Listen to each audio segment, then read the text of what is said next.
بسم اللہ الرحمن الرحیم۔ الوی خاندان کا ایک شخص بلخ میں رہتا تھا جو عجم کے شہروں میں سے ایک شہر ہے۔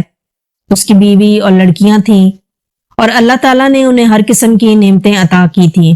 وہ فوت ہو گیا تو اہل عیال کو اس کے مرنے کے بعد فقیری اور تنگ دستی نے گھیر لیا۔ چنانچہ وہ بیوہ الویہ عورت اپنی لڑکیوں کو ساتھ لے کر کسی دوسرے شہر میں چلی گئی تاکہ دشمن کے طعنے اور تشنا سے بچے۔ اتفاقاً ان کا نکلنا بھی سخت سردی کے موسم میں ہوا۔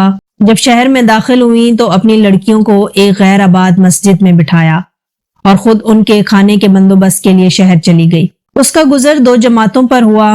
ایک جماعت تو ایک مسلمان کے پاس جمع تھی، وہ شیخ البلاد تھا یعنی میئر، اور دوسری ایک مجوسی کے پاس جو کہ اس کا نائب تھا۔ پہلے تو گئی مسلمان کے پاس اور اس کو اپنا واقعہ سنایا اور کہا کہ میں ایک الوی شریف خاندان کی عورت ہوں اور میرے ساتھ یتیم لڑکیاں ہیں جن کو میں نے ایک غیر آباد مسجد میں بٹھایا اور آپ سے آج کی رات کا کھانا مانگتی ہوں۔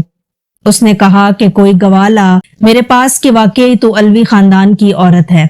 اس نے کہا کہ میں ایک اجنبی عورت ہوں، اس شہر میں مجھے کوئی نہیں جانتا۔ چنانچہ اس شیخ البلاد نے منہ موڑ لیا اور وہ عورت شکستہ دل ہو کر چلی گئی۔ پھر وہ اس مجوسی آدمی کے پاس آئی اور اپنا حال اس کے سامنے بیان کیا۔ میرے ساتھ لڑکیاں ہیں اور میں ایک الوی شریف خاندان کی عورت ہوں، اور شیخ البلاد کے پاس جانے کا قصہ بھی سارا بیان کیا۔ وہ مجوسی فوراً اٹھا اور اپنی عورتوں کو بھیجا کہ اس عورت کو ماں اس کی لڑکیوں کے میرے مکان پر لے آؤ۔ پھر ان کو نہایت ہی نفیس کھانا کھلایا اور بہترین لباس پہنایا۔ جب آدھی رات ہوئی تو شیخ البلاد نے خواب میں دیکھا کہ قیامت قائم ہو گئی ہے اور جھنڈا نبی کریم صلی اللہ علیہ وسلم کے سر پر رکھا گیا، اور ایک محل ہے سبز یاقوت کا جس کے کنارے یاقوت کے ہیں اور اس میں مرجان و یاقوت جڑے ہوئے ہیں۔ پھر شیخ البلاد نے کہا، یا رسول اللہ، یہ محل کس کا ہے؟ آپ صلی اللہ علیہ وسلم نے فرمایا، یہ مسلمان کے لیے ہے۔ تو اس نے کہا کہ یا رسول اللہ، میں مسلمان ہوں۔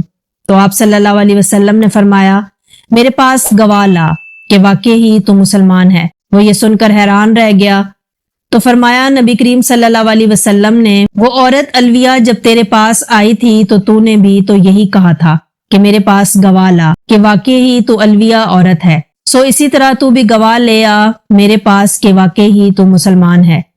جب خواب سے بیدار ہوا تو نہایت غمزدہ اور پریشان تھا۔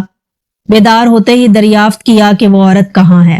جب معلوم ہوا کہ وہ عورت مجوسی کے گھر میں ہے، اس نے آدمی بھیجا کہ مجوسی کو میرے پاس لاؤ۔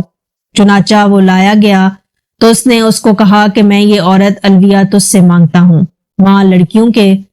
اس نے کہا کہ یہ کام بہت ہی مشکل ہے، مجھ کو بلا شبہ بہت برکات حاصل ہوئی ہیں۔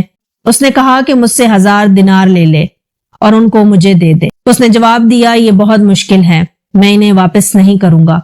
مجوسی نے کہا، جو چیز آپ چاہتے ہیں میں اس کا زیادہ مستحق ہوں، اور وہ محل جو آپ نے خواب میں دیکھا وہ میرے لیے بنایا گیا ہے۔ کیا تم میرے سامنے اپنا اسلام ظاہر کرتے ہو؟ اللہ کی قسم، جب تک میں اور میرے اہل و عیال تمام کے تمام اس الویہ کے ہاتھ پر مسلمان نہیں ہوئے، رات کو سوئے نہیں تھے۔ میں نے خواب میں اسی طرح دیکھا تھا جس طرح تم نے دیکھا ہے، اور مجھے رسول اللہ صلی اللہ علیہ وسلم نے فرمایا کہ وہ عورت الویہ اور اس کی لڑکیاں تیرے پاس ہیں۔ میں نے عرض کیا کہ جی یا رسول اللہ۔ تو آپ نے فرمایا، یہ محل تیرا اور تیرے گھر والوں کا ہے، اور تیرے گھر والے تمام جنتی ہیں۔ میں امید کرتی ہوں کہ آپ کو ہماری آج کی ویڈیو بھی پسند آئی ہوگی۔ اگر ہماری ویڈیو پسند آئی ہو تو ہمارے چینل کو سبسکرائب کریں۔ ملتے ہیں نیکسٹ ویڈیو میں، تب تک کے لیے مجھے دیں اجازت۔ اللہ حافظ۔